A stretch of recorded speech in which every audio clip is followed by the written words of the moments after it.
한 번에 합격 해커스. 네, 안녕하세요. 황성원 노무사입니다. 저희 얼마 지난주에 쳤던 1차 시험 사회보험법 기출풀이를 하려고 합니다. 이제 40문제가 되고 첫 시험이었는데 난이도도 생각보다 많이 어렵게 나왔습니다.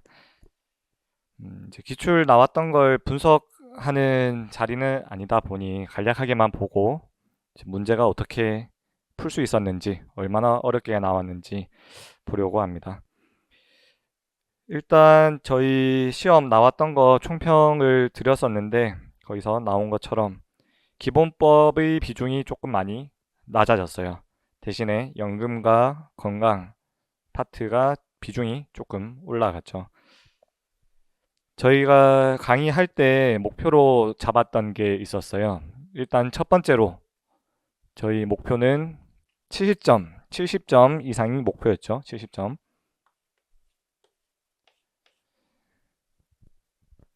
자, 이렇게 할 때 저희 기본 목적은 합격을 하는 거고 절대평가이기 때문에 평균 60점을 넣는 거죠. 또 안정적으로 70을 넘는 전략을 세웠었는데 여기서 기본법이랑 산재에서는 만점을 받자고 말씀드렸었고 고용이랑 징수에서는 한 문제 내지는 두 문제, 최대 두 문제 틀리는 거, 그리고 연금, 건강에서는 50% 정도 맞는 걸 목표로 했었습니다. 이번 시험이 보다 보니 기본법에서 조금 어렵게 나왔어요. 기본법. 그리고 산재에서도 조금 지엽적인 부분이 나왔었습니다.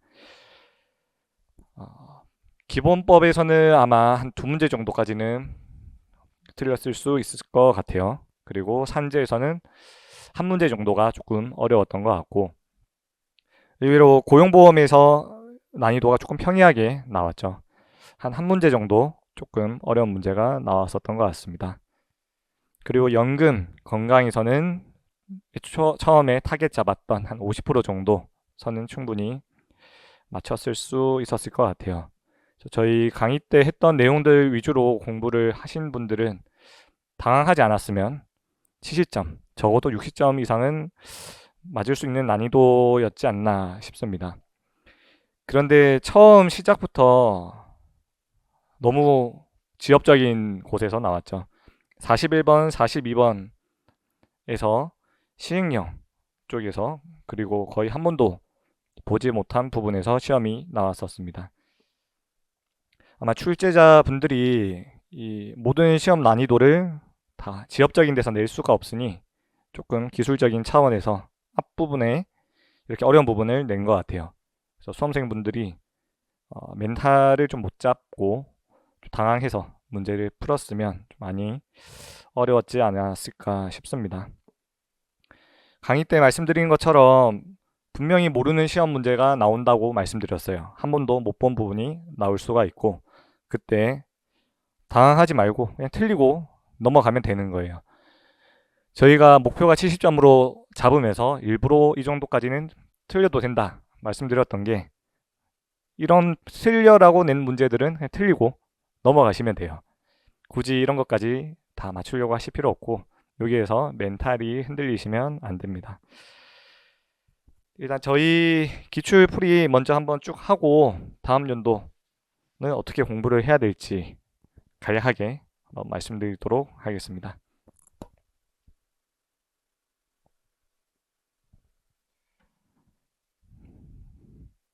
자, 41번.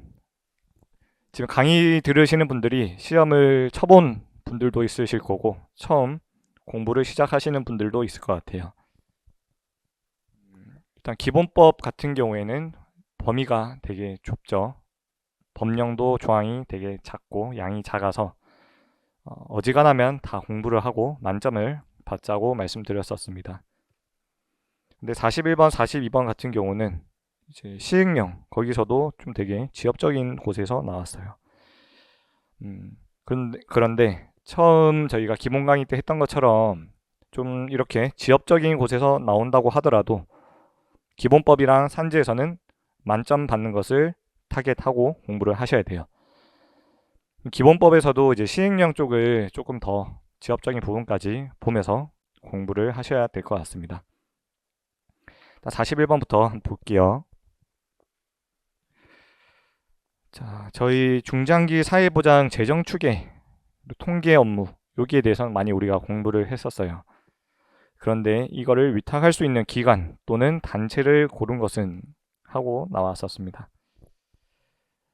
이제 문제 풀 때 스킬적인 부분인데 뭐 지금이야 답을 알고 얘기를 하니까 그렇다고 느낄 수가 있는데 아예 처음 본 부분에서 뭔가 보기를 고르거나 아니면 맞는 게 몇 개 이런 문제가 나왔을 때 딱 봤을 때 명확하게 틀린 게 있는 게 아닌 이상 5개, 보기가 5개라고 하면 아니면 4개라고 했을 때 다 맞거나 하나 정도 빼고 맞는 가능성이 되게 높아요. 저희가 처음 보는 부분에서 이건 맞고 이게 아니고 고를 수가 없겠죠. 그러면 확률 싸움에서 그냥 고르고 넘어가셔야 돼요. 이 모르는 문제 나왔는데 머리 잡으면서 고민을 하실 필요가 없겠죠. 모르는 문제인데. 그래서 41번 같은 경우에는 지금 시행령에 있는 내용이에요. 일반 기업 같은 경우는 기본 법조문에서 32조에 있는 내용이고 그 다음 시행령에서 니은, 디귿, 리을이 있는데 굳이 해설이 필요 없을 것 같습니다. 이거는. 자, 이런 게 이제 기출이 됐으니 이제 이런 부분도 봐야 되는 거고 저 역시도 이제 25년도 시험 준비를 함에 있어서 조금 더 지엽적인 부분도 같이 봐야 될 것 같습니다. 마찬가지로 너무 지엽적인 부분까지는 보진 않을 거고요. 어느 정도 시험이 나올 수 있겠다 하는 부분까지만 보고 넘어가시면 됩니다. 41번 같은 경우에는 모두 맞는 보기였죠. 넘어가겠습니다. 자, 42번도 마찬가지 틀리라고 낸 문제죠. 지금 41번도 그렇고 42번도 그렇고 대부분의 수험생분들이 처음 본 지문들이었을 겁니다.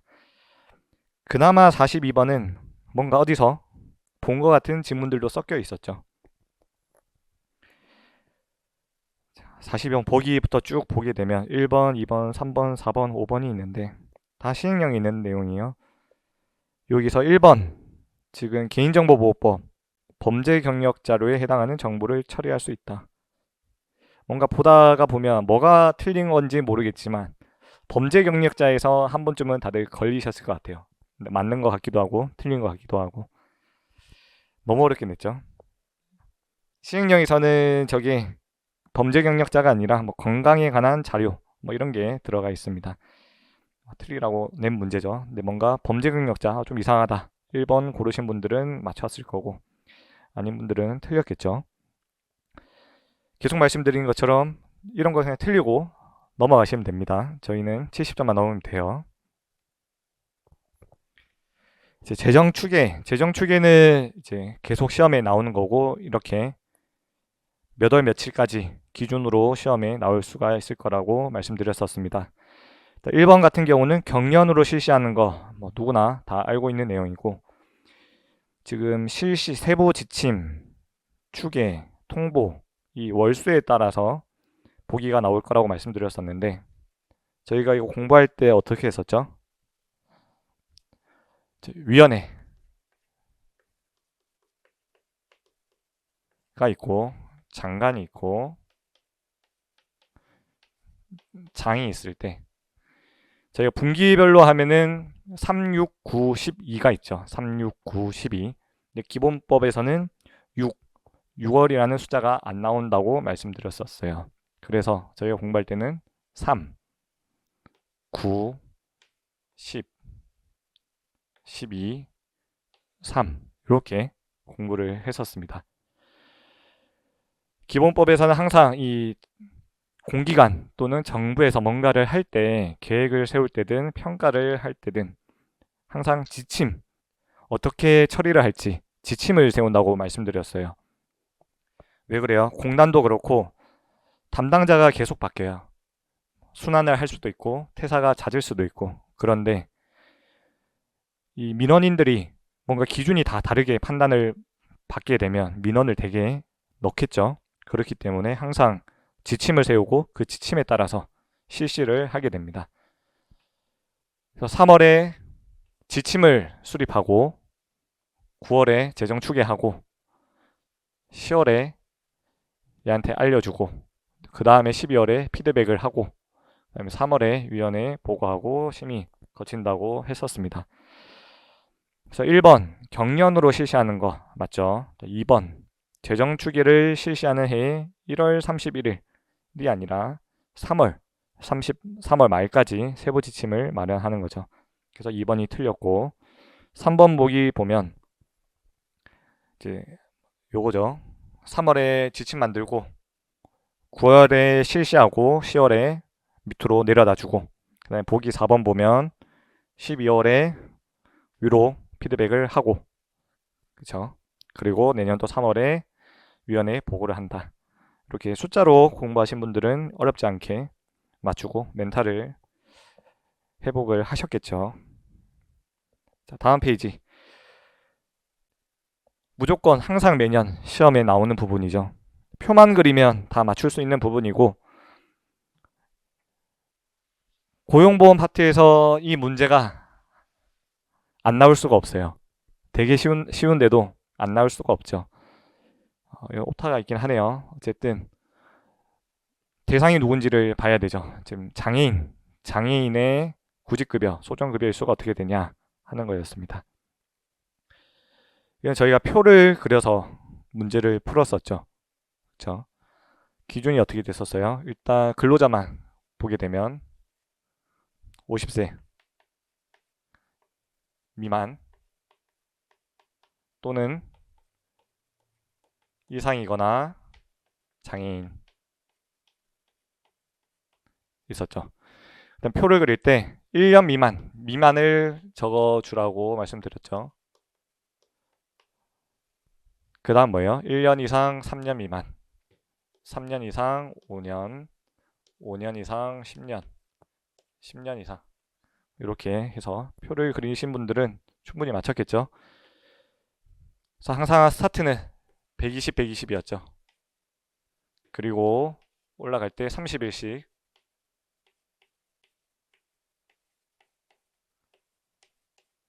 이렇게 하고 그 다음 밑으로 30일 올려주고 그 다음에 다시 30일씩 낮춰주면 된다고 말씀드렸습니다.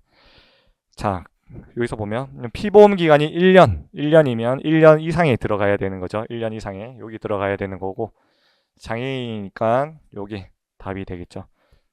어렵지 않게 다들 맞추셨을 것 같습니다.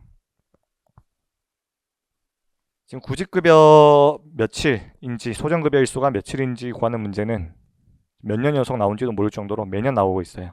내년도에도 당연히 나오게 될 겁니다. 문제가 장애인으로 나올 수가 있고 또는 40세, 50세 또는 자영업자 기준으로 나올 수가 있습니다.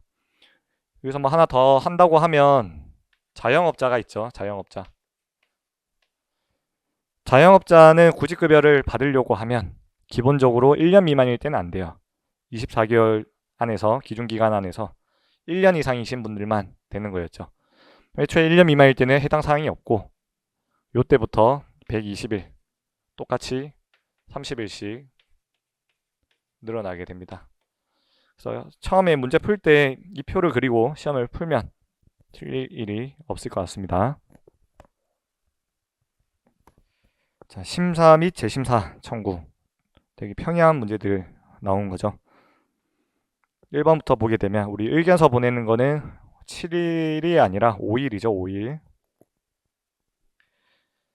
자, 2번 쭉 있다가 긴급한 필요가 인정되더라도 정지시킬 수 없다. 그냥 보기만 봐도 긴급한 필요가 있다고 하면 할 수 있겠죠. 그럼 3번 육아휴직급여, 출산 전후 휴가급여. 심사의 청구는 근로복지공단을 거쳐서 심사관에게 해야 된다. 이게 그냥 빠르게 읽으면 틀릴 수가 있어요. 우리 취득 상실에 따른 거는 근로복지공단에서 하는 거죠.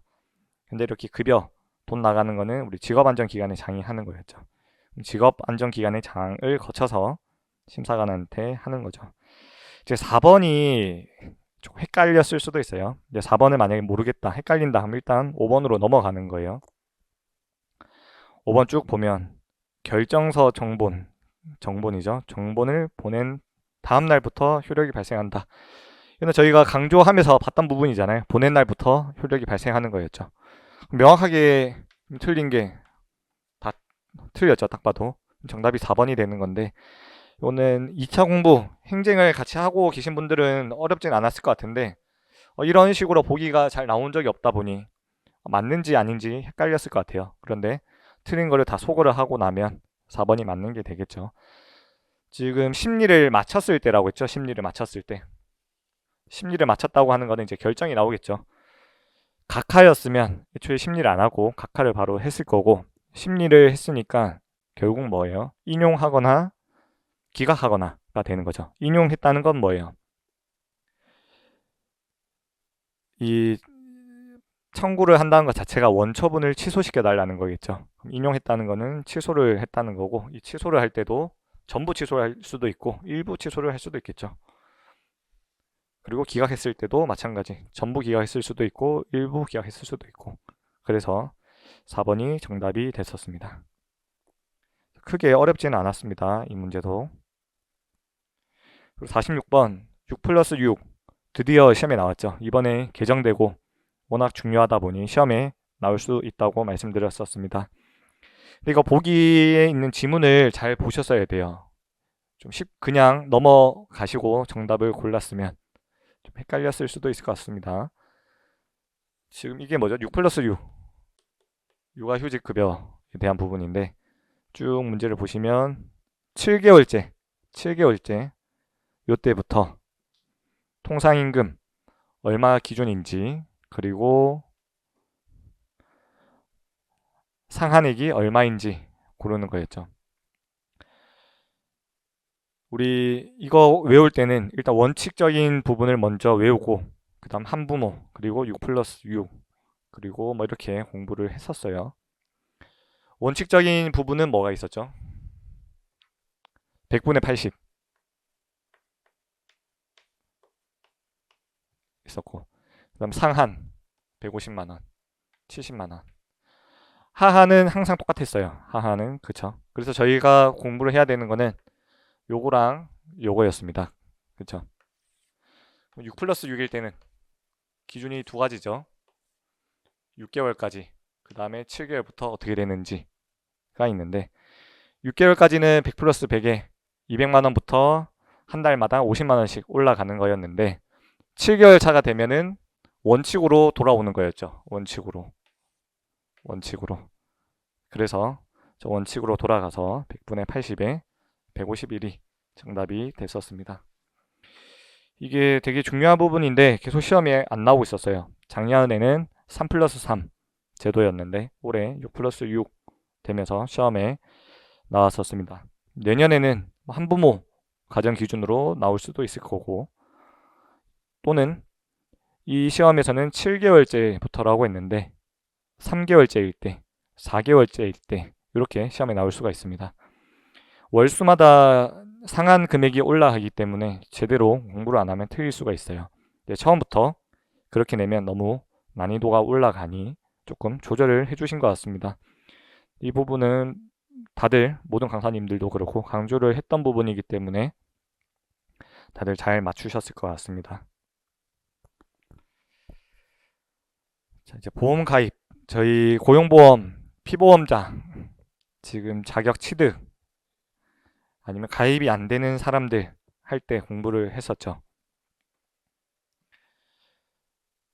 일단 공무원 또는 연금, 사학연금이나 이런 교직원분들은 따로 보상을 받는 게 있기 때문에 보험 가입이 안 된다고 했었는데 그 중에서도 임기제 공무원이나 별정직 공무원은 예외로 가입이 된다고 했었죠. 근데 이분들은 뭐예요? 임용되고 3개월 이내 가입을 해야 되는 거였죠. 본인이 직접 할 수도 있고 아니면 거기 장이 가입을 시킬 수가 있었는데 이때 그래도 조금 어렵게 나온 것 같아요. 한번 볼게요. 옳지 않은 것은 고르는 거였습니다. 보기 1번 같은 경우는 많이 보셨기 때문에 크게 어려웠지는 않았을 것 같아요. 임기제 공무원이나 별정직 공무원분들은 의사에 따라서 가입을 할 수가 있고 3개월 이내에 가입을 신청할 수가 있었죠. 이제 3번 같은 경우는 뭐예요? 의제가입이죠, 의제가입. 임기제 공무원이 공무원 신분의 변동에 따라서 계속하여 다른 임기제 공무원으로 임용된 때에는 별도의 가입 신청을 하지 않은 경우에도 고용보험 피보험 자격을 유지한다. 그렇죠? 우리 의제가입의 동일한 구조죠. 뭔가 신청을 해서 가입이 되어 있다가 뭔가 다른 상황이 왔을 때 액션을 안 하고 있으면 그대로 가입을 된 걸로 봐주는 의제가입이었습니다. 4번 보면 고용보험에서 탈퇴한 이후에는 계속 재직한 경우, 이게 포인트죠. 재직하는 경우에 본인의 신청에 의하여 다시 가입할 수 있다. 지금 뭐예요? 가입했다가 1년 동안은 또 탈퇴했다가 1년 뒤에 다시 가입을 할 수 있다 얘기를 하는 건데, 마음대로 안 된다고 했었죠. 기회는 한 번이라고 했었어요. 다만 완전히 퇴사를 했다가 종료가 됐다가 새로운 임기제 공무원으로 시작했을 때, 이때는 새로 시작을 한 거니까 신청을 해서 가입을 할 수가 있는데, 계속 재직 중일 때는 안 된다고 말씀을 드렸었죠. 그래서 정답은 4번이 됐었습니다. 그래서 보험료는 일반 근로자들과 동일하게 반반 내는 거였다.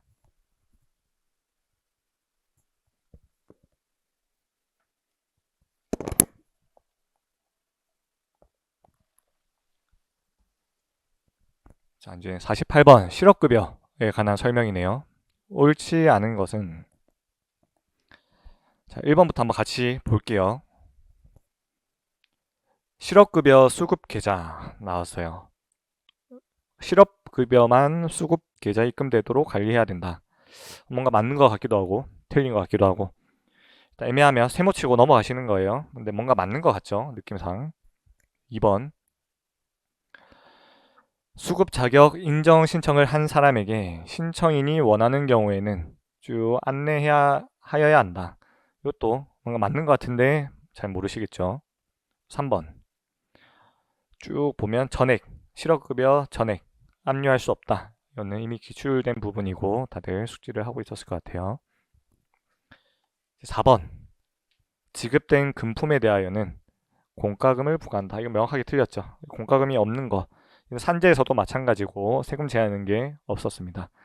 그래서 명확하게 틀린 게 바로 확인이 됐을 것 같아요. 5번 같은 경우도 정보통신 장애로 인하여 쭉 이체할 수 없는 때에는 실업급여 금액을 현금으로 지급할 수 있다. 이것도 뭔가 그냥 보면 틀린 것 같고 뭔가 이상한데, 그렇지만 4번 명확하게 아닌 걸 정답으로 줬죠. 자, 이까지만 봤을 때 처음에 41번, 42번은 완전 처음 보는 거였고 멘탈이 흔들릴 정도였는데, 이제 뒤로 가니까 평이한 난이도로 오는 거죠. 그래서 시험에 어려운 거 나왔을 때 그냥 틀리고 다른 데서 맞추겠다 하시면 되는 거예요. 이렇게 뭔가 좀 처음 보는 질문들이 나와도 명확한 답을 주는 게 분명히 있을 거니까 그거 보고 맞추시면 되고, 아무리 봐도 다 처음 보는 거다 그러면 찍고 넘어가시면 돼요. 근데 4번은 명확하게 정답이 되죠. 자, 5번 같은 경우도 조금 이상하죠. 현금으로 지급할 수 있다. 현금으로. 지금 저도 사건을 하나 하고 있는 게 있는데, 임금 체불 사건이에요. 태국인 분들 한 16명 임금 체불을 당하셔가지고 이제 사건을 진행하고 있는데, 간이대지급 제도라는 게 있어요. 회사에서 돈이 없을 때 나라에서 일정 금액까지 먼저 돈을 주는 게 있거든요. 그래서 16명 중에는 한 13명 분들 정도가 돈을 받으셨어요. 각자 통장이 있어서. 그런데 이 외국인 근로자분들 보면 부부끼리 같이 일을 하시는 분들이 많아요. 근데 이분들은 한 명 계좌로 돈을 같이 받는 경우가 많거든요. 그래서 3분 정도가 통장이 없는 거예요. 만든 적도 없고. 그래서 이런 경우가 저도 처음이어서 물어보니까 현금으로 줄 수 있다고 하더라고요. 이 간이 대지급금도. 잘됐다. 어떻게 주냐? 진짜 현금을 뽑아서 주시더라고요. 지금 다음 주에 받으러 가야 되는데, 줄 때도 사진을 남겨야 되기 때문에 저희 보고 와라고 하더라고요. 와서 돈 주는 모습 사진을 찍고 동영상도 찍고 금액도 같이 확인을 해야 된다고 해서 다음 주에 이제 충주로 이거 현금 받으러 갑니다. 그래서 나라에서 뭔가 되게 칼같이 할 것 같지만 또 이런 뭔가 어쩔 수 없는 상황에서 현금으로 지급도 할 수가 있다. 보고 넘어가시면 될 것 같습니다. 자, 49번 예술인, 그것도 단기 예술인 시험이 나왔어요. 구직급여 파트에서 예술인 부분이 나올 것 같다고 했었는데 생각보다 조금 어렵게 나왔죠. 문제 자체는 어려워 보여요. 그런데 정답은 의외로 되게 쉽게 나왔습니다. 그래서 문제를 잘 보셔야 돼요. 문제를 보면 뭐라고 돼 있죠? 일단 단기 예술인으로 되어 있고 단기 예술인에게만 적용되는 요건. 그 말은 뭐예요? 공통적인 요건은 빼라는 거죠. 공통 요건. 주로 공통 요건이 뭐가 있었죠? 우리 능력과 의사 있어야 되고 열심히 재취업 노력해야 되는 거 그런 게 있었어요. 일단 뭐 세세하게 보기 전에 딱 봤을 때 공통적으로 들어가는 게 뭐가 있어요? 요거 있죠. 근로 또는 노무 제공의 의사와 능력이 있음에도 불구하고 취업하지 못한 상태. 이건 뭐예요? 근로자, 자영업자, 예술인, 단기 예술인, 단기 근로자 다 동일하게 들어가는 요건이죠. 미음만 빼도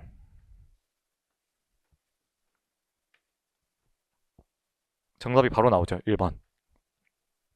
그쵸. 그래서 요것도 문제 자체는 되게 어려워 보였는데 출제하는 과정에서 실수를 하신 것 같아요. 저 보기를 미음을 왜 다 넣어놨는지 저희 입장에선 좋지만 그래도 하나씩 볼게요. 기업부터 보면 10일 미만이거나 14일 연속해서 노무 제공 내용이 없을 것. 우리 단기 근로자 하고 비교해서 봐야 됐었죠. 단기 근로자하고 단기 근로자는 뭐였어요? 신청한 전달 초일부터 신청 날까지 했을 때 근로 일수가 3분의 1 미만이거나 건설 근로자의 경우에는 14일 연속해서 노무 제공 내역이 없을 것. 그래서 요 뒤에는 똑같은데 요 기준을 잘 보자고 말씀을 드렸었습니다. 그대로 나와서 기억이 단기 예술인한테만 들어가는 거였고요. 자, 니은 같은 경우는 단기 예술인만 포함되는 게 아니라 일반 예술인도 같이 포함이 되는 거죠. 그리고 디귿도 마찬가지고.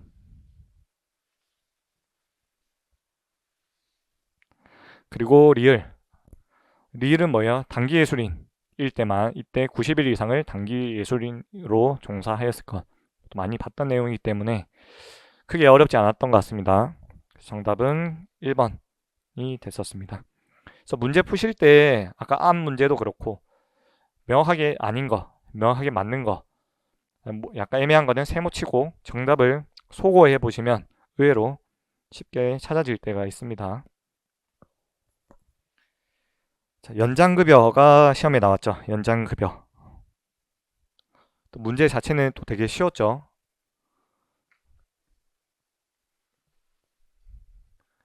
1번 연장급여 지급기간은 1년 한도로 한다. 저기 바로 틀렸죠. 저 2년이었죠. 저기. 일단 2번, 3번, 4번, 5번 저희가 연습 많이 했던 건데 연장급여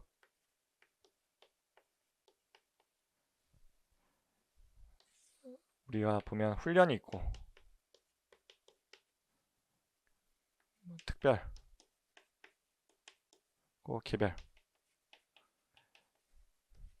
이 세 개가 있는데 돈 받는 거 순서 외우자고 했었죠. 순서.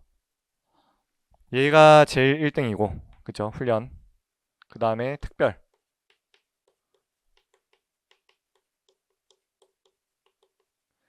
얘는 순서가 똑같다고 했어요. 그래서 얘 돈을 받고 있다가 훈련장 급여를 받게 됐을 때는 얘를 스탑시키고 얘부터 받는 거고 얘보다 더 큰 거는 구직급여였다. 이렇게 해서 순서대로 외웠었습니다. 그래서 1번이 바로 정답이 나왔고 2번부터 보면 훈련 연장 급여를 받고 있으면 그쵸? 훈련을 받고 있으면 얘가 1등이죠. 얘가 끝난 후에 얘 아니면 얘를 지급하는 거예요. 그래서 훈련 연장 급여 지급이 끝난 후가 아니면 뒤에 거를 안 줍니다. 3번 반대로 얘를 받고 있다가 얘를 받게 됐을 때 얘 받고 얘 받는 게 아니라 우선순위가 먼저 온다는 거예요. 그래서 훈련 연장 급여를 받게 되면 개별을 스탑시킨다고 했었습니다. 4번, 5번도 마찬가지 똑같은 내용이죠. 그래서 조금 문제 자체는 되게 쉬웠죠. 이제 연장급여에 대한 내용이 나왔으니까 내년도에 시험이 나올 거는 제 생각엔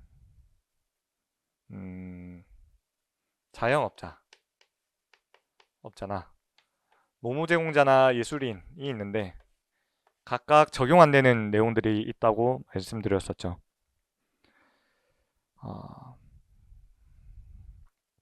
뭐였어요? 저희 자영업자의 경우에는 연장급여가 적용이 안 되고 그 다음 조기재취업수당이 적용이 안 된다고 했었죠. 자, 자영업자 기준으로 저희가 노예를 보자고 했었어요. 노예일 때는 어떻게 되는 거예요? 똑같이 연장은 적용이 안 되고 한 단계 조기보다 위에 올라간 조기재취업수당은 뭐예요? 취업촉진수당 밑에 조직강의라고 해서 4가지 중에 하나였는데 얘는 노예니까 얘보다 한 단계 위에 있는 취업촉진수당 전체 적용이 안 되는 거 이게 나온다고 하면 내년쯤에는 이게 시험에 나올 것 같습니다. 어쨌든 50번에서는 정답은 1번 쉽게 나왔습니다. 또 연장급여에 대한 문제가 나왔죠. 이것도 많이 봤던 부분이죠. 돈 나가는 거 1등인 거 훈련은 100분의 100이었고 그리고 개별이랑 특별은 100분의 70이었죠. 그래서 100하고 70. 그래서 정답은 5번으로 크게 어렵지 않았습니다. 자, 고용보험에서는 틀린다고 하면 딱 한 문제 정도 틀릴 만한 문제가 있다고 했었는데 52번이죠. 52번. 지원금 쪽인데 생각보다 더 구석에서 시험이 나왔어요. 볼게요. 고용유지지원금은 조치를 실시한 일수 가로치고 쭉 둘 이상 고용유지 조치. 고용유지 조치가 뭐예요? 휴직도 있을 거고 무급휴직 또 있고 급여 삭감하는 것도 있을 거고 여러 가지가 있을 거예요. 동시에 실시한 날은 며칠로? 1일 아니면 2일밖에 없죠 지금. 그리고 그 보험연도 기간 중에 며칠 이를 때까지만 각각 지급한다. 니은은 다들 어렵지 않았을 거예요. 180일. 그렇죠? 그럼 이제 여기서 고민을 하셨겠죠, 다들. 3번 아니면 5번을 찍으셨을 거예요. 자, 이것도 저라고 하면 다들 같은 마음일 것 같아요. 둘 이상의 유지 조치를 했을 때 며칠로 할까? 뭔가 둘 이상 2일로 보면 뭔가 저렇게 나와 있었진 않았을까라고 생각을 하고 3번을 찍으신 분들은 맞췄겠죠. 사실 이 부분은 너무 지엽적인 부분이라서 틀리셔도 대세에는 큰 지장이 없는 문제입니다. 근데 문제를 푸실 때 고를 때도 그냥 자기만의 논리를 펼쳐서 찍으시면 돼요. 둘 이상이니까 난 2로 하겠다. 5번을 찍고 넘어가셔도 되고. 근데 2개인데 2일로 할 거면 저렇게 안 나왔을 것 같다. 그럼 1일로 해야 되겠다. 3번 찍으신 분들은 맞추셨겠죠. 근데 이런 부분까지 저희가 다 볼 수가 없어요. 문제를. 근데 이렇게 기출 나왔던 부분은 이제 조금씩 넓히면서 공부를 하는 겁니다. 25년도 거 시험을 공부할 때도 일단 기본적인 공부를 하는 범위는 거의 비슷해요. 다만 조금 넓혀 나가겠죠. 이렇게 기출 나왔던 부분은 당연히 넓힐 거고 이런 문제가 나왔을 때 이 정도까지 나올 수가 있겠다 하는 문제 그 정도 지문은 또 저희가 추가를 해서 공부를 할 수 있게 해보도록 하겠습니다. 위원회 시험 나왔죠. 위원회나 심사, 재심사 항상 시험에 나오는 부분입니다. 위원회에서 옳지 않은 것은 또 옳지 않은 것은 나왔어요. 자, 보는 거예요. 1번 위원장은 노동부 차관. 이거는 우리 공부 많이 했으니까 틀리신 분은 없겠죠. 뒤에를 보는 거예요. 위원장, 차관이 위원을 임명하거나 위촉. 자, 헷갈리신 분들은 일단 넘어가요. 운영 평가 전문위원회 두는 거 에센스에서 많이 보셨고, 정부를 대표하는 사람은 임명의 대상이 된다. 정부를 대표하는 사람, 그냥 공무원 생각하자고 말씀드렸죠. 4번, 간사는 한 명을 두되 노동부 소속 위원장이 임명한다. 5번, 보험료율의 심의사항이다. 간사 관련해서는 사회보장 기본법에 있는 위원회랑 헷갈리시면 안 되죠. 거기서는 간사가 2명이었어요. 간사가 2명. 그래서 조정책으로 했었는데 조정, 정책, 실장님들 2명, 간사가 2명 있었고, 노동위원회에서는 1명인데 저희가 별도로 보진 않았었어요. 근데 사실 1번에서 공부를 하신 분들은 다 맞추셨을 거예요. 위원장이 임명하는 게 아니라 장관이 임명을 하는 거죠. 이거는 정답은 1번이었는데 1, 2, 3번은 많이 보셨던 질문이고 4번, 5번도 마찬가지 많이 봤던 거고 4번을 처음 보신 질문일 거예요. 1번을 옳지 않은 걸 정확하게 못 집으신 분들은 1번이나 4번 이렇게 찍으셨을 수도 있어요. 왜? 사회보장기본법에서는 간사가 2명인 거를 강조를 해서 공부를 했기 때문에 헷갈렸을 수도 있을 것 같아요. 그래도 이 위원장 그리고 위원에 대한 거 임명하는 거는 저희가 표로 따로 정리를 해서 드렸었죠. 그래서 거기 잘 보신 분들은 크게 어렵지 않은 문제였다고 생각이 됩니다. 참, 고용보험이 이렇게 10문제가 나왔는데 앞에서 본 딱 한 문제, 그 정도 외에는 상당히 평이한 수준의 난이도였습니다. 난이도가 지금 40문제가 됐는데 사실 사회보장기본법의 2문제 빼고는 그리 어렵지는 않았던 것 같아요. 산재를 한번 볼게요. 이제 또 위원회가 나왔네요. 위원회. 산재에서는 위원회가 많이 나오죠. 이렇게 처음 나오는 예방심의위원회가 있고, 질병판정위원회가 있고, 심사위원회가 있고, 재심사위원회가 있습니다. 그래서 인원수도 외워야 되고, 그렇죠. 임기도 외우셔야 되고, 그래서 표로 정리를 해서 쭉 외워 주셔야 됩니다.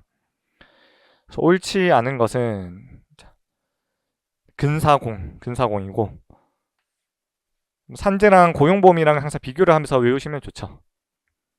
고용보험에서는 뭐예요? 근사, 공정, 사자 우선이죠. 사자, 동수. 얘는 3자, 3, 3. 고용보험은 4, 사자 우선 됐었고. 자, 각각 동수로 하고 각각 5명. 임기는 3년. 요거 관련해서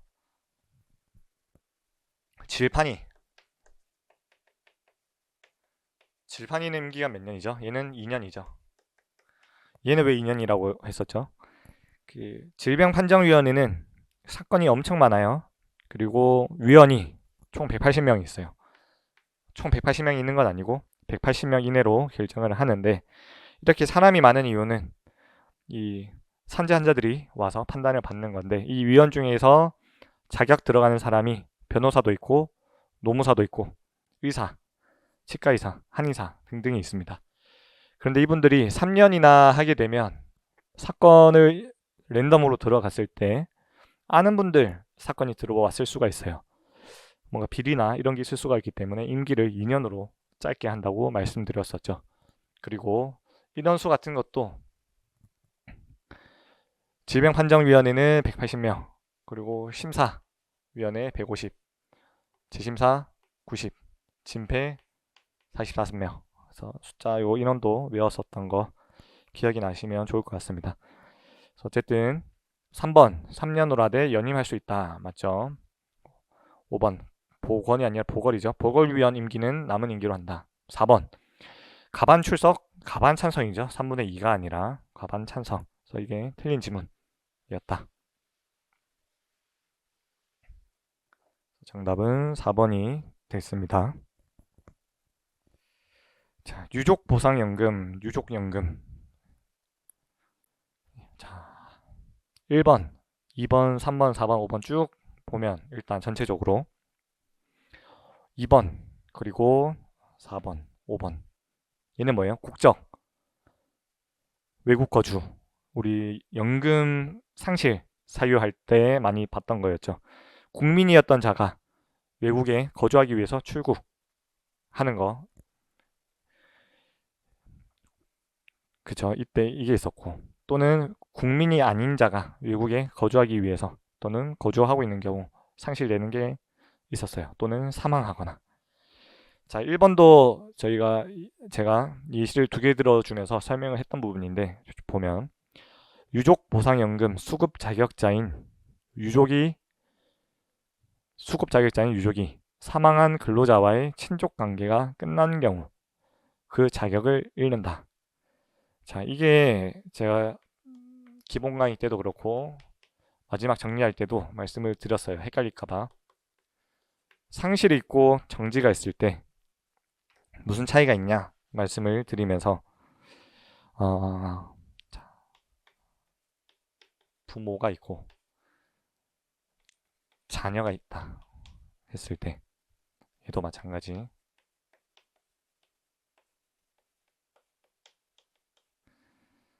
자, 얘가 이 사람이 이 부모의 진짜 핏줄이 아니라 입양된 케이스를 볼게요. 입양.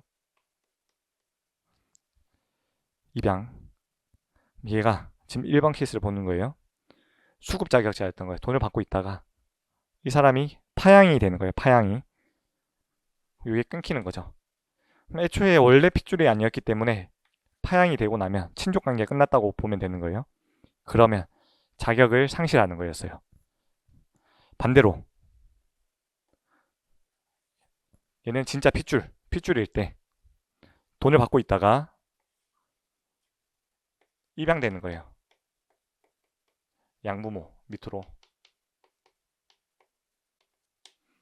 이때는 상실이 아니라 정지가 된다고 말씀드렸어요. 왜? 입양됐다가 파양이 될 수가 있겠죠. 파양이 되면 다시 돌아오는 거잖아요. 핏줄은 어디 안 가죠. 다시 파양될 수가 있으니까 이때는 정지가 되는 거였고, 입양된 사람이 친족 관계가 끝난 경우에는 자격을 상실한다고 설명을 드렸었습니다. 그래서 1번은 맞는 질문이었고요. 아마 1번하고 3번이 조금 헷갈리셨을 것 같아요. 근데 1번 내용을 잘 기억하신 분들은 좀 잘 걸으셨을 것 같고, 2번 외국에서 거주하기 위하여 출국하는 거 이런 거 맞고, 4번부터 보면 국민이었던 자격자가 국적 상실하고 외국 거주하기 위해 출국하는 경우, 그 다음 잃었을 때 같은 순위자가 있으면 같은 순위자, 없으면 다음 순위자한테 이전되는 거. 그렇죠? 근데 이거 국민연금에서는 뭐였어요? 국민연금에서는 승계되는 게 없었죠. 다만 배우자가 사망했을 때만 딱 한 번만 승계가 됐었습니다. 3번 사망 당시 태아였던 자녀가 출생한 경우 수급권자 청구에 의하거나 직권으로 발생한 달분부터 연금 금액. 뭔가 연금이나 이런 거 나올 때 발생한 다음 달, 이거 잘 바라고 말씀드렸어요. 이직일 다음 날 이런 거. 연금 같은 경우는 우리 기준이 항상 그 다음 달부터 지급을 하는 거였죠.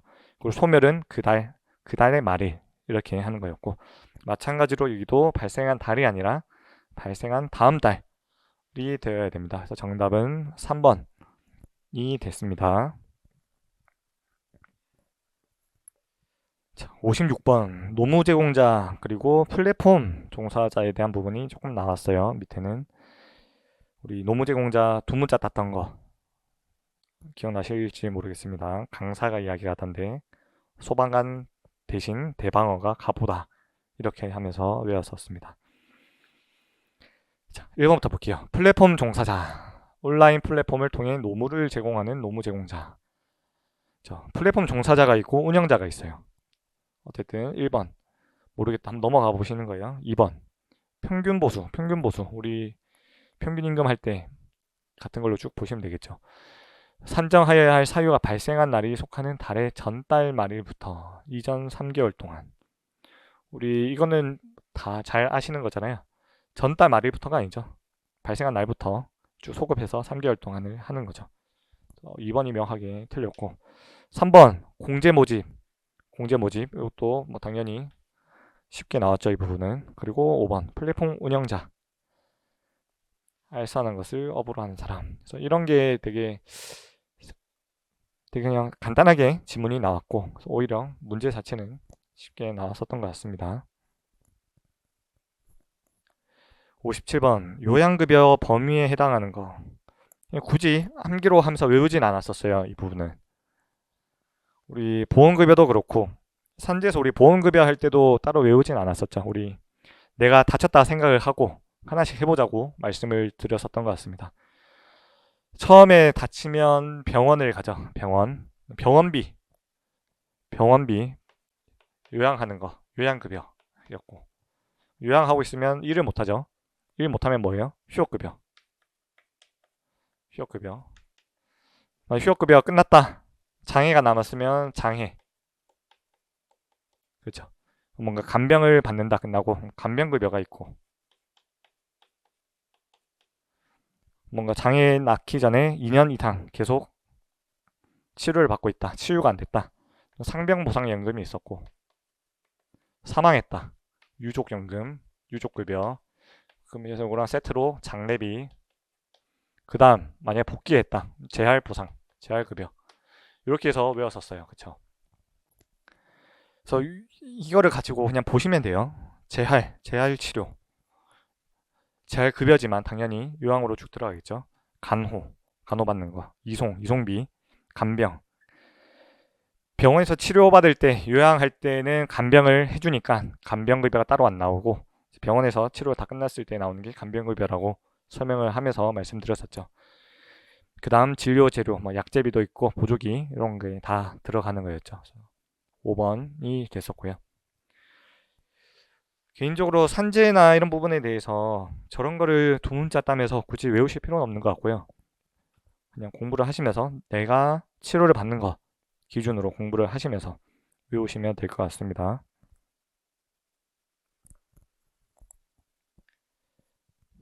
자, 58번.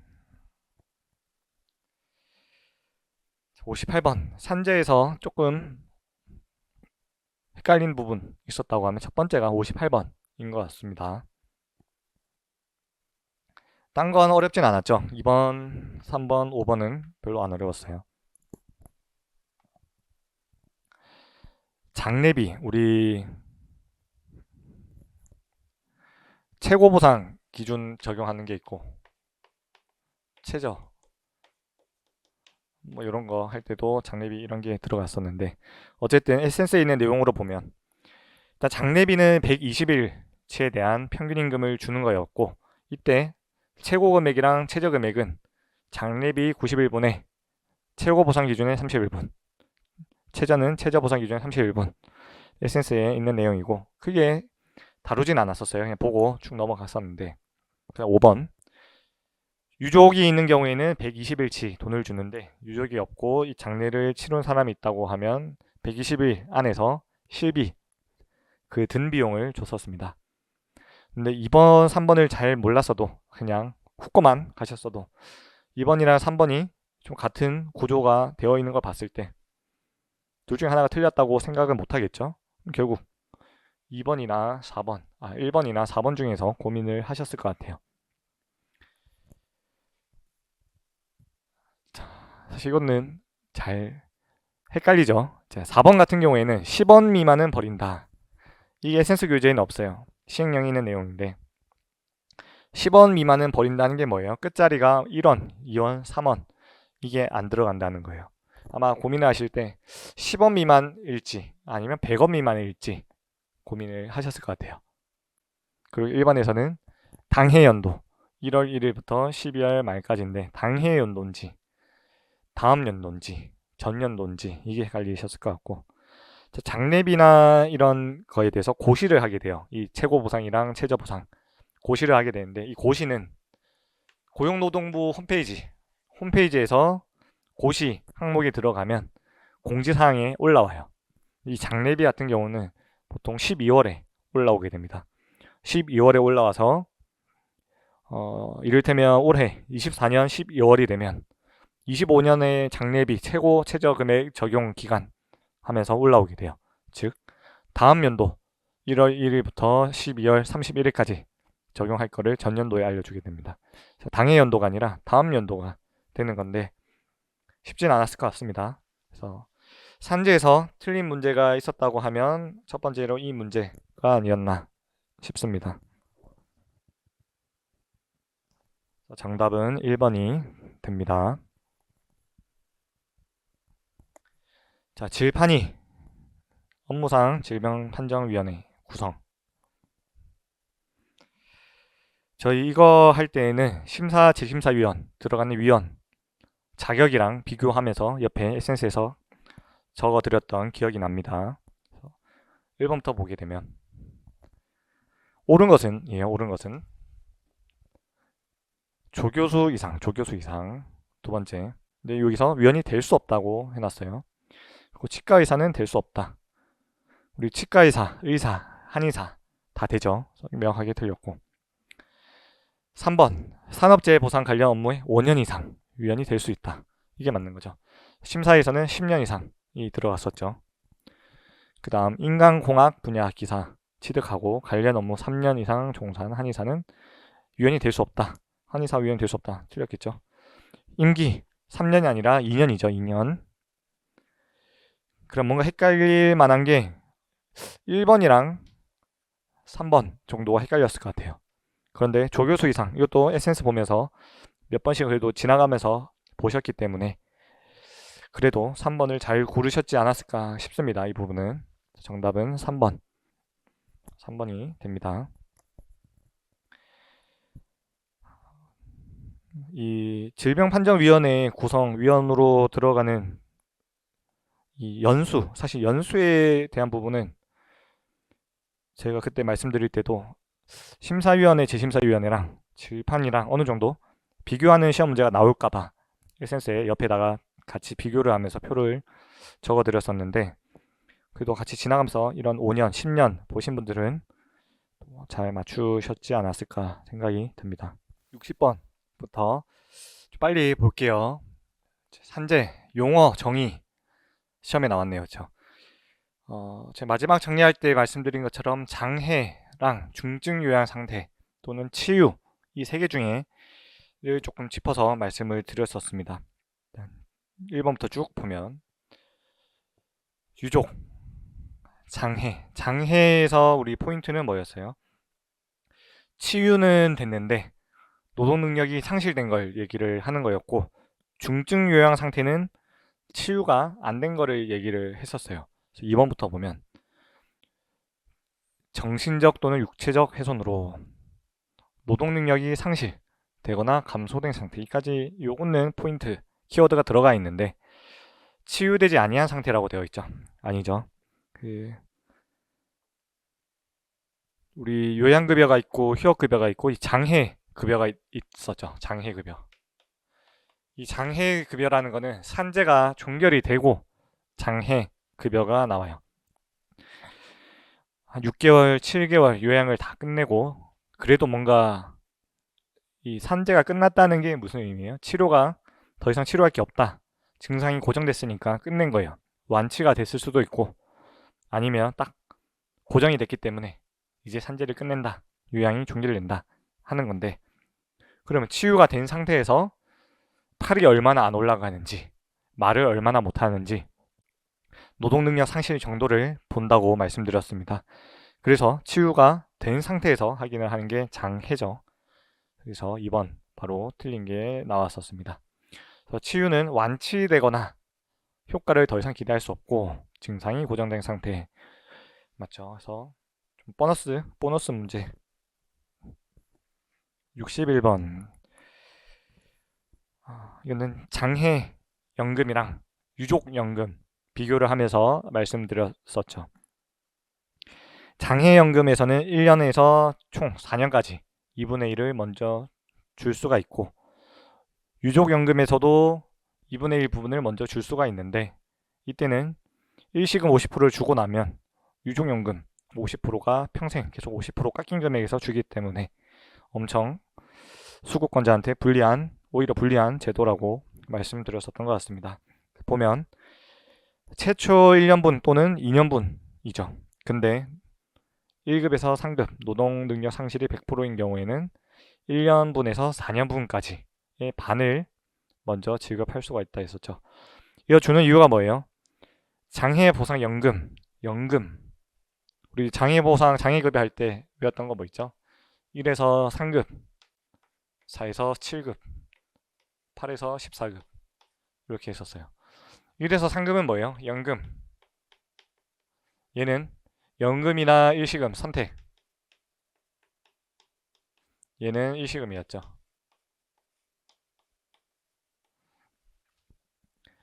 그럼 연금을 받을 수 있는 거는 1급에서 7급인데 연금을 준다는 건 평생 돈을 준다는 거죠. 평생. 그러면 장애 상태가 이 몸 능력 상실, 노동 능력 상실된 게 엄청 크다는 말이에요. 그럼 장기간 동안 치료를 받고 장애가 확정이 된 상태라는 건데 아무리 휴업급여를 준다고 해도 휴업급여는 뭐예요? 평균 임금의 70%만 주죠. 원래 쓰던 금액을 다 커버가 안 된다는 거예요. 그럼 사람이 1년이나 2년 동안 치료받다 보면 아무리 휴업급여를 받아도 여기저기서 돈을 빌려서 치료비로 쓰게 돼요. 그래서 이런 부분을 좀 배려를 해서 장애연금 확정이 됐을 때 1년에서 2년분, 노동능력이 높은 경우에는 1년분에서 4년분의 50%를 먼저 일시금으로 돈을 주겠다고 하는 겁니다.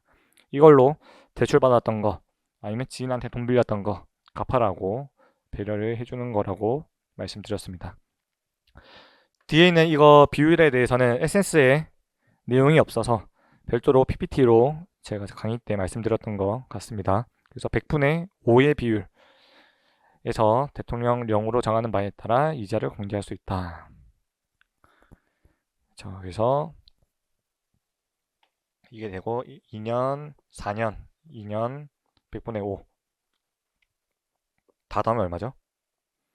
2, 4, 2, 5, 8, 13, 13이네요. 그쵸? 됐습니다. 근데 100분의 5 비율 이거 말씀드릴 때 법령에서는 100분의 5 비율이라고 하고 있는데 대통령령에서 저 이자를 없앴다고 정하고 있지 않다고 말씀드렸었어요. 그래서 크게 안 중요하다고 말씀드렸는데 이게 시험에 나와 버리네요. 그렇죠?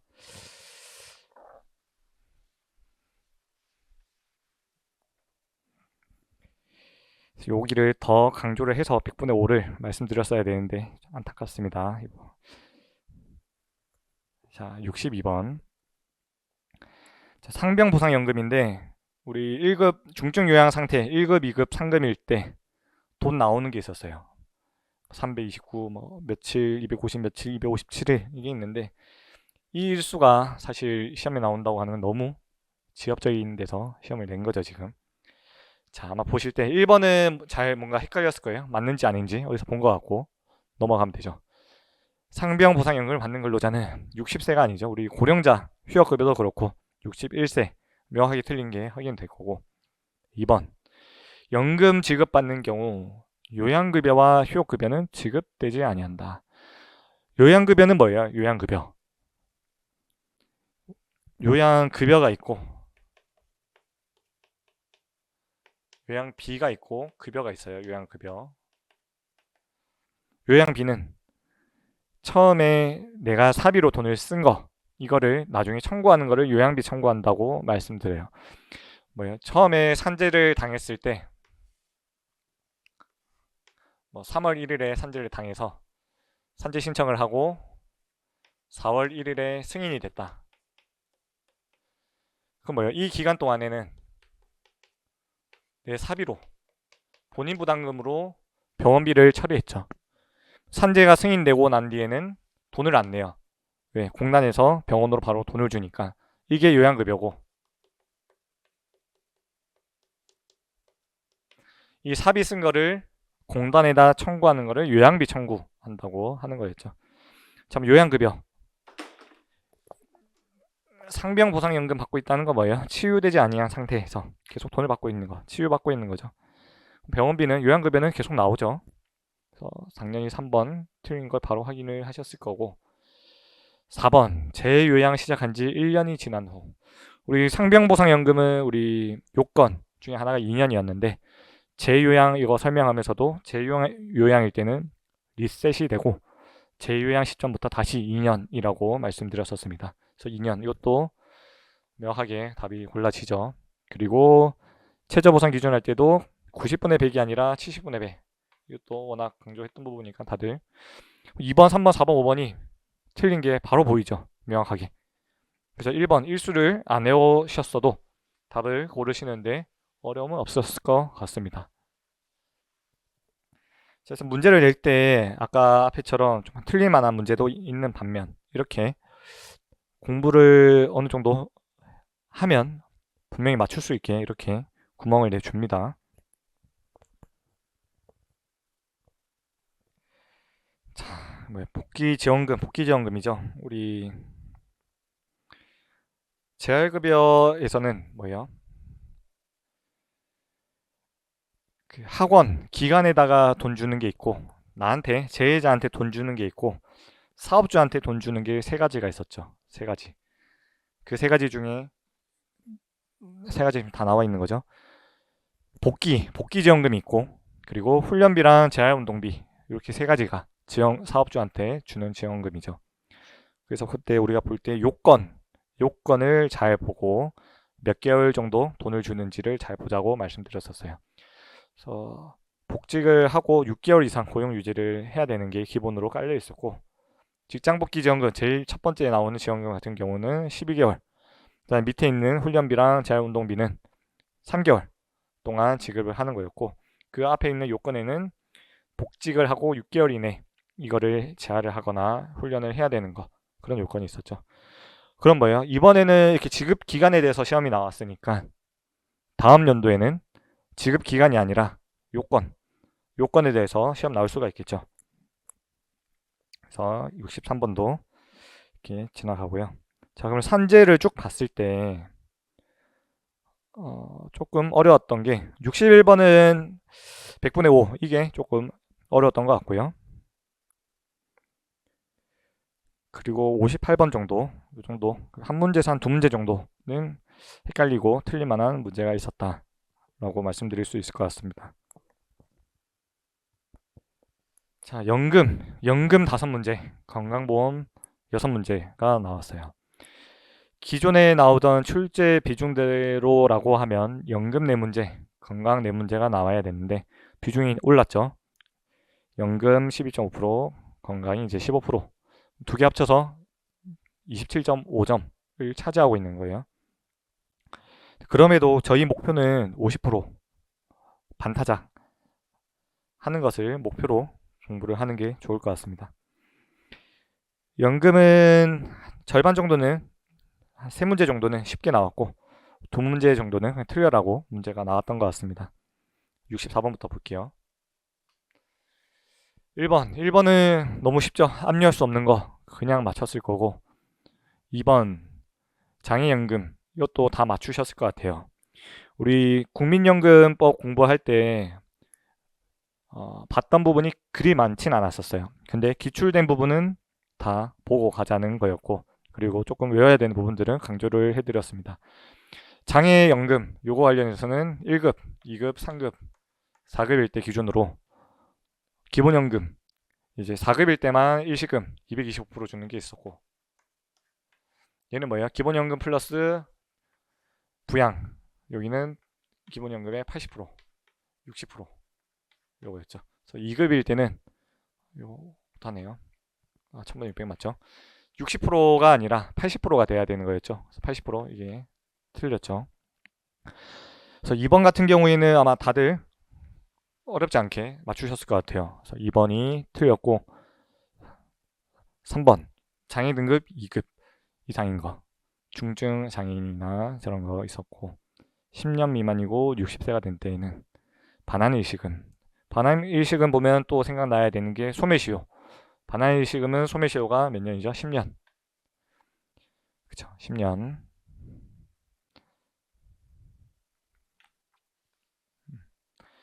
그렇습니다. 그래서 명확하게 틀린 게 2번이 주어졌었던 문제고요. 65번 소매시효가 시험 나왔어요. 소매시효는 다른 건 몰라도 소매시효만큼은 우리가 모든 파트에서 주의 깊게 봤었죠. 고용이든 산재든 징수법이든 건강이든 봤었던 건데 기본적으로 소멸시효는 3년이죠. 3년. 근데 국민연금에서 가온합금 요거 나오면 5년이었죠. 그래서 3년 5년 더해서 8년. 또 충분히 좀 서비스 문제가 나왔고요. 또 심사 재심사 여기도 그나마 봤던 파트 중엔 하나죠. 자, 옳지 않은 것은 볼게요. 1번부터 보게 되면 쭉 보고 연금공단 또는 건강보험공단 처분에 이의가 있는 자는 연금공단이 한 처분에 대해서 이의가 있으면 연금공단일 거고 건보면 건보겠죠. 자, 연금심사위원회 임기 2년 한 차례 연임. 이게 들렸죠. 저희 표 나눠드린 거 보셨으면 잘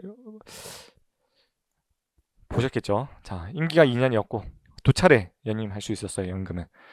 특이하게 연금은 두 차례 연임이었기 때문에 한번 말씀을 드렸었습니다. 근데 이게 시험에 나왔죠. 이 부분을 좀 모르고 있었던 분들은 좀 헷갈릴 수도 있었을 것 같아요. 특히 3번이 좀 헷갈렸겠죠. 3번 청구인은 결정이 있기 전까지 언제든지 심사 청구를 취하할 수 있다. 소송도 그렇고 취하하는 거는 우리 마음대로 할 수가 있겠죠. 심사 청구, 특히 심사 청구에서는 노동위원회도 그렇고 우리 노동청도 그렇고 임금체불 진정이나 아니면 부당해고 고지 신청이나 취하는 본인이 원할 때 할 수가 있습니다. 받은 날 90일, 이건 안 날로부터 90일 계속 봤던 내용이고 행정심파법 준용하는 거. 그래서 이 내용을 좀 몰랐다고 하더라도 2번하고 3번 중에 고민을 했을 건데 3번은 조금만 고민해 보시면 맞출 수가 있는 내용이었던 것 같습니다. 자, 연금에 이렇게 앞에 세 문제 정도는 맞춰라고 준 문제고요. 뒤에 67번, 지금 68번 오기는 그냥 틀려라고 낸 문제예요. 지금 이렇게 독촉, 우리가 공부할 때는 독촉을 할 때 뭐 10일, 10일에서 15일 독촉 요 정도만 외웠었는데 지금 시행령으로 들어와서 더 구체적으로 시험 문제가 나온 거예요. 이 문제 맞추신 분들은 잘 찍으신 분들밖에 없을 것 같고 이걸 알고 맞추신 분들은 없을 거라고 생각을 합니다. 사실 국민연금을 이렇게 시행령까지 지역적인 부분까지 공부를 하는 건 말이 안 되고요. 이런 문제 그냥 틀리고 넘어가시면 됩니다. 다만 25년도 시험을 준비할 때는 이렇게 기출을 나왔던 부분은 봐야겠죠. 이런 부분은 제가 짚어드리고 이게 시험에 나왔기 때문에 주변에 더 나올 만한 문제들 그런 부분까지는 강사가 짚어서 공부를 시켜드려야겠죠. 자, 68번도 틀려라고 낸 문제죠. 이것도 시행령 있는 내용인데 말이 안 되죠. 정답은 5번이었는데 보건복지부 장관이 운영 내용 관리기금에 대해서는 기재부 장관이 해야 되는 건데 말도 안 되는 문제를 낸 것 같습니다. 이거는 그냥 틀려라고 낸 문제예요. 틀리시면 됩니다. 이거는 연금에서는 5문제 중에 2문제는 틀려라고 낸 문제고요. 3문제는 충분히 맞출 수 있었던 것 같습니다. 그래서 저희가 난이도가 되게 어려웠다고들 하는데 그 이유가 지금 이렇게 2문제, 기본법의 2문제, 그리고 산재에서 좀 못 봤던 내용들 이 몇 문제들을 보다 보니까 아예 처음 보는 것들이 나오니 더 어렵다고 느끼셨던 것 같습니다. 저도 처음 봤을 때는 되게 어렵게 나왔다라고 생각을 했다가 찬찬히 보니 실제 난이도는 충분히 공부를 하신 분들이면 안정적인 점수를 받을 수 있는 문제였던 것 같아요. 그래서 결국 멘탈을 잘 잡는 게 중요한 것 같습니다. 또 그냥 넘어갈게요. 자, 69번도 틀리라고 낸 문제 같아요. 시행규칙 있는 내용인데 그래도 문제가 좀 맞출 수 있게 나왔죠.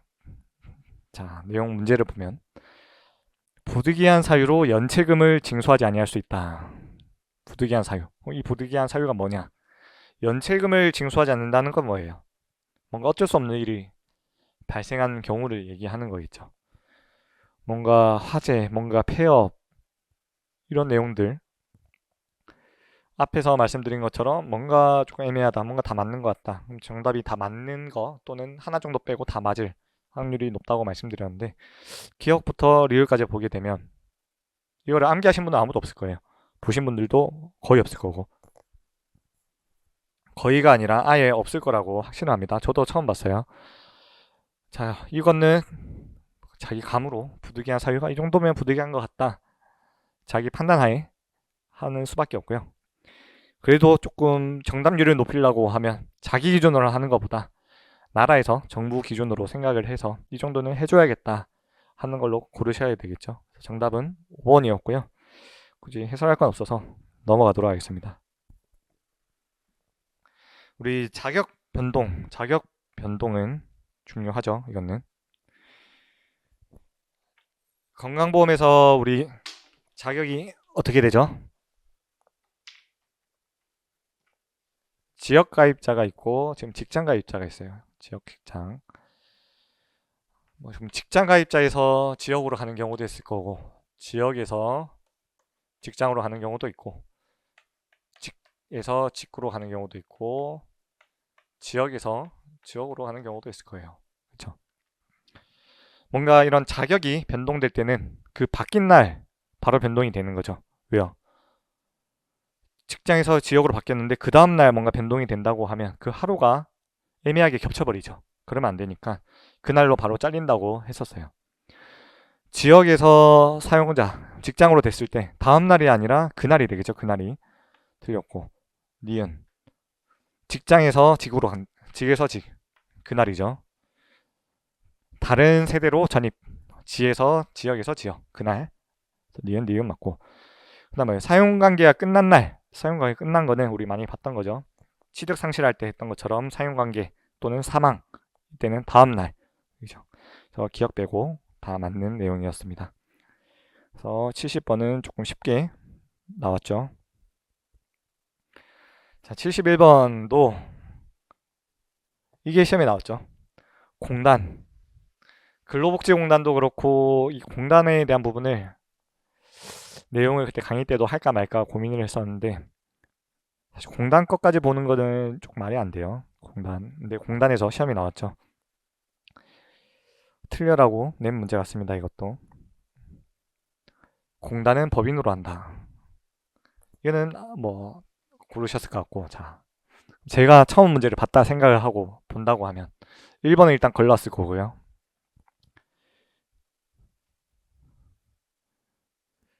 뭔가 5번은 맞는 것 같고 2, 3, 4 중에 고민을 했을 것 같아요. 정답은 2번인데, 공단이 뭐예요? 우리 근로복지공단, 건강보험공단 뭐 쭉 공단이 있는데 정관으로 정하는 게 아니라 법률로 정한다 되어 있습니다. 그냥 틀리라고 낸 문제고요. 이번에 시험이 나왔으니까 다음 공부할 때 체크를 하고 넘어가시면 될 것 같습니다.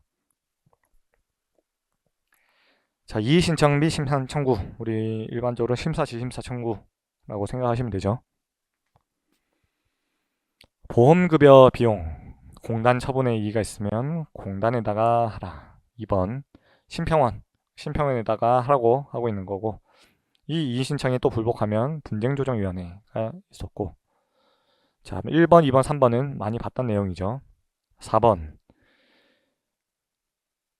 있은 날로부터 90일, 저기 틀렸죠. 우리 안 날로부터 90일, 있은 날 180일 소송, 5번 맞고, 또 맞추라고 얘는 쉽게 나왔습니다. 자, 73번 이제 피부양자로 해서 따로 모든 책에서 알려주고 있는 데는 없을 거예요. 이거는 틀리라고 낸 문제는 아닌 것 같고, 어느 정도 유추를 하면 충분히 맞출 수 있는 문제 같아요. 이거는 우리 일반적인 피부양자로 생각하지 말고 그냥 보험 자격, 취득 상실 기준으로 생각을 해보시면 될 것 같아요. 결국 물어본 건 뭐예요? 상실 시기, 그날이냐 다음 날이냐, 이거 둘 중 하나 골라라고 하는 거죠. 우리 국적 잃은 거, 사망한 거, 고용관계 종료된 거, 이런 건 다 뭐예요?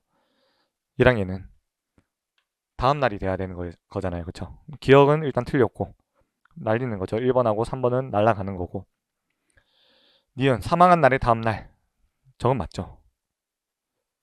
이렇게 봤을 때 보기만 고르는 걸로 봤을 때 1번, 2번 날리고 사망한 날의 다음 날, 이거는 맞잖아요. 니은이 맞는 게 지금 4번밖에 없네요. 이렇게 해서 정답을 고르신 분도 있을 것 같고요. 직장 가입자가 자격을 상실한 날. 직장 가입자가 자격 상실하면 상실한 날이라고 얘기를 해놨죠. 그럼 뭐예요? 고용관계가 종료된 날의 다음 날이 되겠죠. 상실한 날. 피부양자도 동일하게 당연히 상실을 하겠죠. 피부양자는 뭐예요? 피부양자. 예를 들어 직장 가입자다.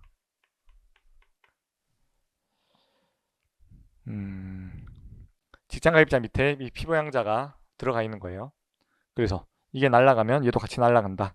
그렇게 보시면 되겠습니다. 리을 같은 경우를 이제 보면 처음 보는 지문이다 보니까 뭐지 했을 수도 있어요. 근데 우리가 니은이 맞는 걸 확실히 알기 때문에 이렇게 소고 하고 하면 4번을 맞췄을 거고요. 리을도 그냥 구조를 보면 자격을 취득한 사람이 본인 신고에 따라 피부양자 자격 상실 신고를 하는 경우에 뭔가 신고한 날보다는 신고한 다음 날이 익숙하죠. 이럴 때. 근데 이것까지는 명확하게 답을 고르기는 어렵고, 다만 이렇게 소거를 하시면서 확실히 맞는 거를 골랐을 때 정답을 고를 수가 있는 것 같습니다. 정답은 4번이고요. 자, 보수월행. 옳지 않은 것은 볼게요.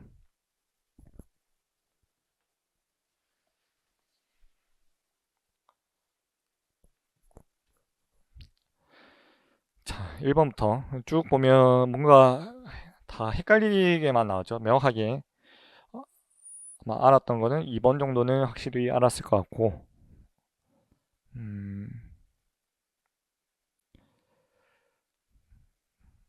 그 정도. 나머지는 뭔가 조금 뭐 4번 정도는 명확하게 정답을 골랐을 것 같고요. 그 다음 5번. 휴직이나 그 밖의 사유로 보수의 전부 또는 일부가 지급되지 아니하는 가입자의 보수월액 보험료는 해당 사유가 생긴 달에 보수월액 기준으로 산정한다. 자, 우리가 보기 풀 때 1번 모르겠고 3번 모르겠고 2번하고 4번은 명확하게 맞다 했을 때, 5번을 보면 명확하게 틀렸죠. 우리 휴직이나 이렇게 해서 보수를 산정할 사유가 없었을 때는 정상적으로 받았을 때 그 생기기 전 기준으로 해버리죠. 생긴 달의 기준이 아니라. 얘는 노동법 하실 때도 많이 보셨을 거기 때문에, 특히 연차 개수 하실 때 또 아마 했을 거고, 평균임금 할 때 앞에서 할 때도 많이 봤었던 부분이기 때문에 고용산재 생각을 하시면서, 징수법 할 때 생각하시면서 충분히 침착하게 보셨으면 어렵지 않게 맞췄을 것 같습니다. 그래서 보면 건강에서는 한 3문제 정도는 틀리라고 낸 문제 같아요. 제가 볼 때는 한 반 정도는 틀려라고 낸 문제죠. 그래서 이런 문제는 그냥 틀리고 우리는 70점 이상만 맞자. 근데 고용산재 징수에서 실수로 몇 개를 더 틀렸다고 해도 60점 이상은 충분히 맞출 수가 있습니다. 그래서 이렇게 지엽적인 부분에서 나왔다고 해도 공부 범위를 무한정 늘리는 건 너무 비효율적이고요. 효율적으로 공부를 해야 되니까 이 정도까지만 공부하시면 될 것 같습니다. 자, 75번 볼게요. 징수법이죠, 이제. 자영업자네요. 자영업자 특례. 옳은 것은 1번. 쭉 뒤에 보면 누가 보셨나? 기재부 장관. 이거 없죠? 틀렸고. 보험료 우리 돈 내는 거는 항상 다음 달 10일이죠. 10일. 2번 틀렸고. 3번. 우리 3번 강조 많이 했던 거죠. 부가징수 누가 하냐? 부가징수. 돈 계산하는 부가는 근로복지공단이 하고, 징수하는 거는 건보에서 한다. 그래서 우리 뭐 할 때 부가가 있었고 징수, 보상 있었어요. 그래서 부가하는 거는 고산연건 연건이 있을 때 각 공단이 하는 거였고, 징수는 뭐예요? 건보가 통합으로 징수를 한다. 다만 예외적으로 근로복지공단에서 하는 특수한 게 있었죠. 전문성이 필요한 거. 건설업, 계산보험료, 확정보험료, 가상금 이런 거. 그 다음에 산재랑 고용보험의 지원금에서 몇 개 각각 하나씩 해주는 게 있었고, 그래서 원칙적으로 월별 보험료 징수는 건보에서 하는 거였죠. 그래서 부가는 근로복지공단이 맞는데 징수는 건보료였습니다. 3번도 어렵진 않았고요. 4번 자신에게 부과된 월의 고용보험료를 계속하여 3개월간 납부하지 아니한 경우에는 소멸된다. 우리 자영업자는 원래 안 되는 애들인데 우리가 나라가 배려해 주려고 가입을 해준 거죠. 그래서 너가원에서 가입을 시켜줬는데 몇 달 동안 돈을 안 내면 소멸시키는 거. 그 기준이 3개월이 아니라 6개월이었죠. 6개월. 그래서 4번도 틀렸고 5번 50명 이상의 근로자를 사용하게 된 경우에도 본인이 피보험 자격을 유지하려는 경우에도 계속하여 보험에 가입된 것으로 본다. 우리 앞에서 아까 의제가입 얘기했었죠. 구조가 똑같죠. 의제가입이죠. 자영업자는 원래 기준이 50명 미만일 텐데 이상이 되고 유지하려는 경우에 그냥 가입된 걸로 보겠다고 하는 거죠. 의제가입이죠. 구조 익숙하게 고르셨을 것 같습니다. 자, 76번 또 보기 이 내용 문제 잘 보셔야 돼요. 특이하게 옳지 않은 것을 모두 골라라고 했어요. 옳지 않은 것을 보면 첫 번째 고용보험 가입자인 근로자가 부담하여야 하는 고용보험료는 자기 보수총액의 고용안정 직업능력 개발 및 실업급여 보험료율의 2분의 1을 곱한 금액. 우리 근로자랑 사용자가 고용보험은 반반, 산재는 100% 사업주가 부담을 하죠. 근데 고용보험에서 종류가 고직, 고용안정 직업능력이랑 실업급여 두 개가 있는데 실업급여만 반반이었죠. 고용안정 직업능력 개발은 사업주한테 나가는 지원금이기 때문에 회사 100%였습니다. 그래서 틀렸죠. 이게 그냥 읽고 넘어가면 틀리기 쉽죠. 이거는. 그래서 1번 틀렸고 니은 우리 계속 봤던 거 부과하는 거는 근로복지공단 반대로 됐죠. 부과는 근복 징수는 건보. 그래서 이것도 틀렸고 디귿 보험사업 비용 결국 보험료 누구한테 징수하냐 이거예요. 산재보험은 뭐예요? 사용자 100%죠. 근데 근로자 사용자라고 했으니까 틀렸습니다. 그다음 리을 그러니까 기재부 장관 나온 순간 틀렸죠. 그래서 정답은 5번이 됐다. 요 보기가 나온 걸 봐서 내년도에는 재해 예방 활동 이거 해주는 업종이 뭐냐? 우리 제임스 하이유 두 문자 땄던 거 그런 것도 이제 시험에 나올 수 있을 것 같고 그렇습니다. 76번도 크게 어렵진 않았던 것 같습니다. 77번 납부기 한정 징수 사유 우리 이거는 국민연금이랑 비교하면서 두 문자 땄었죠. 우리 고용산재에서는 뭐였어요?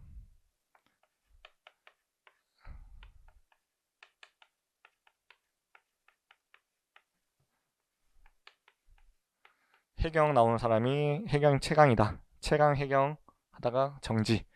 이게 고용산재였고 국민연금에서는 채강 해경 파산. 이렇게 우리 두 문자 땄었어요. 요 채는 체납 처분인 거 주의하라고 했었고 저 두 문자 딴 거 보면은 쭉쭉쭉 있죠. 체납 처분, 강제 집행, 해산, 경매, 그리고 정지 쭉 보면 다 있는데 합병이 틀렸죠. 정답은 1번이 됐었습니다. 그래서 두 문자로 이거 크게 어렵진 않았고 서비스 문제였죠. 자, 이제 78번 징수에서는 한 두 문제 정도가 어려웠어요. 두 문제. 그래서 78번하고 79번이 좀 헷갈리지 않았을까, 틀리지 않았을까 싶습니다. 자, 78번부터 보면 옳지 않은 것은 볼게요. 근로복지공단은 보험료율의 인하로 감액 조정을 한 경우에는 인하를 결정한 날부터 20일 이내 사업주에게 알려야 된다. 세모하고 넘어갈게요. 2번 인상으로 월별 보험료가 증액 돈 걷어야 되죠. 그러면 이때는 공단이 징수한다. 공단이 징수. 저희 계산보험료였다고 하면 근로복지공단이 되겠죠. 요거는 맞고 3번 증액 조정된 보험료에 추가 납부 통지받은 사업주는 납부 기한까지 증액된 보험료를 내야 된다. 뭐 이건 맞겠죠. 뒤에 다만 금복 또는 건강보험공단은 이건 왜 또는이에요? 근로복지공단이 징수하는 것도 있으니까 정당한 사유가 있다고 인정되는 경우에는 30일 범위에서 30일이 맞는지 아닌지 한 번 연장이 맞는지 헷갈리죠? 1번하고 3번은 에센스에 있긴 한데 그렇게 많이 달달 외우지진 않았을 거예요. 저 역시도 그렇게 강조를 해드리지 않았었고요.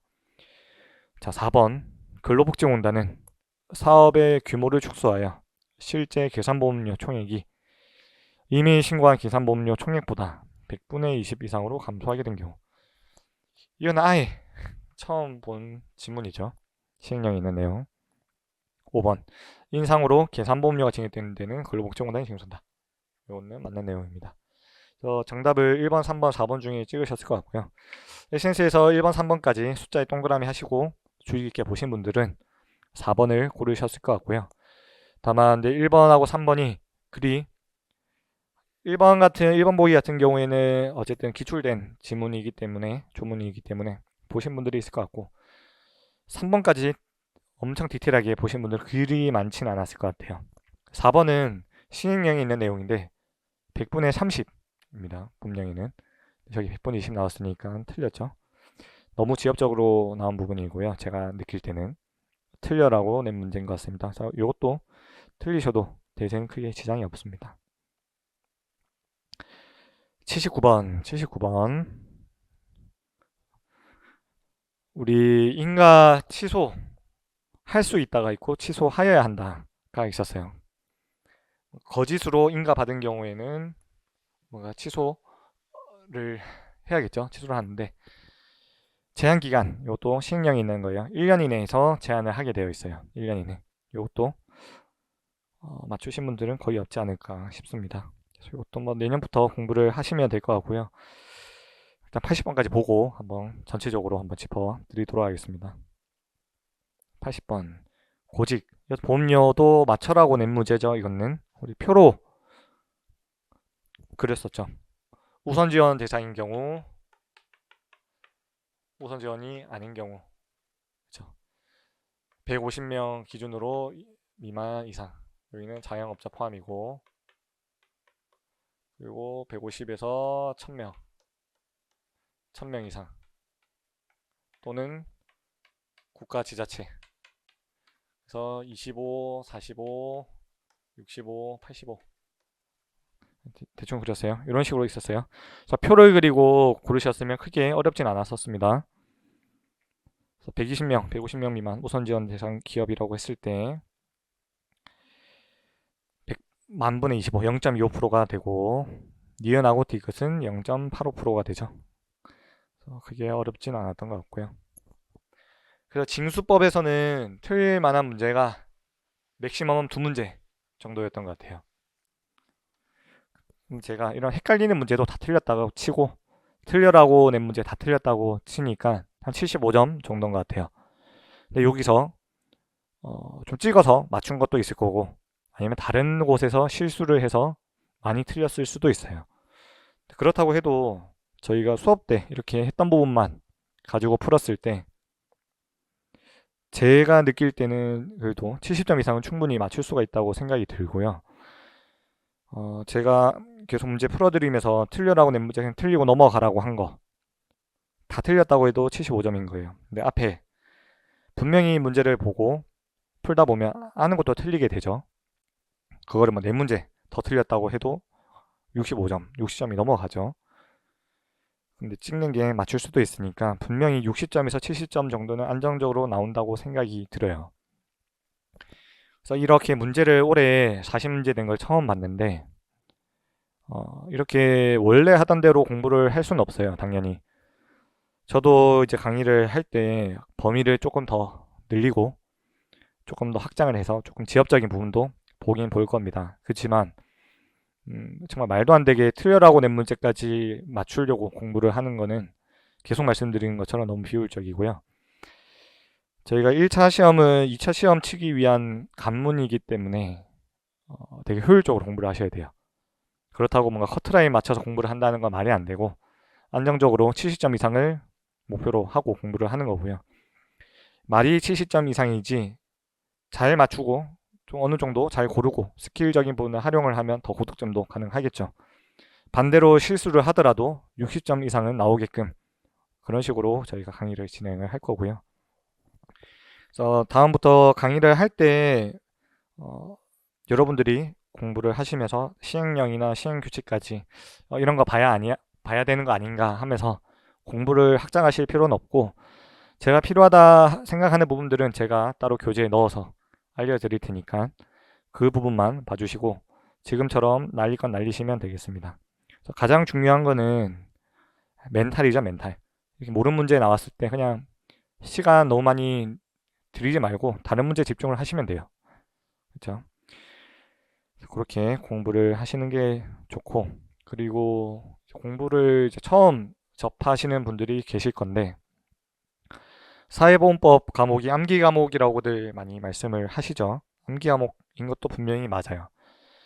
근데 이해를 했을 때 굳이 암기를 안 해도 당연히 따라오는 것들이 많아요. 특히 산재가 그렇고 고용보험도 마찬가지고. 그래서 외워야 되는 부분들은 두 문자를 따서 제가 암기를 할 수 있게 도와드릴 거고, 이해를 통해서 외울 수 있는 부분들은 최대한 암기 부담을 덜 하게 해서 공부를 하도록 하겠습니다. 그래서 1차 시험을 치신 분들은 정말 고생이 많으셨고, 아마 연수 삼아 쳐보신 분들도 난이도가 너무 어렵다 느끼셨을 수도 있을 것 같아요. 근데 이제 내년도 시험을 준비하시는 분들이라고 하면 아직 시간이 많고 8월, 9월 쭉 2차부터 공부를 하시면 동차 합격을 목표로 저와 함께 공부하시면 좋을 것 같습니다. 기출 해설은 여기까지 하고, 혹시 뭐 추가 궁금하시거나 이런 게 있다고 하면 질문 게시판에 남겨주시면 댓글 답변 드리도록 하겠습니다. 들어주셔서 감사합니다. 마치도록 하겠습니다.